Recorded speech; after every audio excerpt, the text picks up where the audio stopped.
গুণ বেশি খরচ হবে। খরচের তুলনায় যদি 10 গুণ বেশি হয়, খরচই করে ফেলাতে লাভ করবেন কি করে?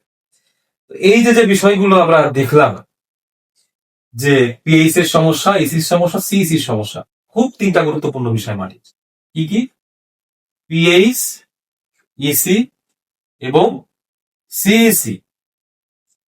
পিএইচটা হলো কি? অ্যাসিড অথবা ক্ষার, ইসিটা হলো লবণাক্ততা, সিইসি হলো তার সার ধরে রাখার ক্ষমতা।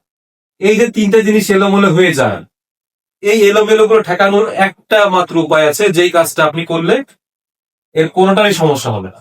পিএইচও ঠিক থাকবে, ইসিও ঠিক থাকবে, সিইসিও ঠিক থাকবে। আপনার এর জন্য কোনো পরীক্ষা নিরীক্ষাও করা লাগবে না, কোনো প্রকার কোনো চিন্তাও করা লাগবে না, মানে কোনো টেনশনের কোনো প্রয়োজন নেই। সেটা হলো কি?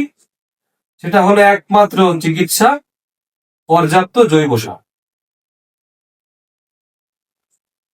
আপনি যদি আপনার জমিতে পর্যাপ্ত পরিমাণ জৈব সার দেন, যে কোনো উপায়ে, সেটি গোবর সার হোক বা অন্যরকম কোনো কিছু পচা সার হোক, অথবা আপনি একবার সবুজ সার দিলেন, অর্থাৎ আপনার জমিতে আপনি একবার বিভিন্ন যে গাছগুলো হয়, ঘাস জাতীয় গাছগুলো, বা এই যে ধনচে গাছ হয়, এরকম ধনচে জাতীয় যে গাছগুলো হয়, এই ধরনের গাছগুলো যেগুলো খুব দ্রুত সময়ের মধ্যে 1-1.5 মাসের মধ্যে অনেক বেশি বেড়ে যায়, সেগুলো কেটে আবার ফেলে দিলে ওই সবুজ গাছপালাটা ওখানে অনেক সার সৃষ্টি করে।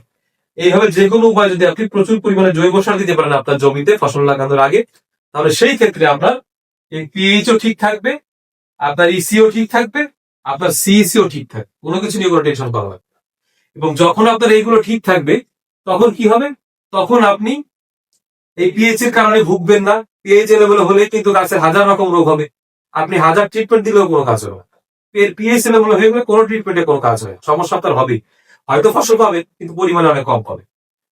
ইসিটাও ঠিক থাকবে, লবণাক্ততা সঠিক জায়গায় চলে আসবে, আবার এই সার ধরে রাখার ক্ষমতাও কিন্তু অনেক বেড়ে যাবে যদি আপনি জৈব সারটা সেখানে দেন।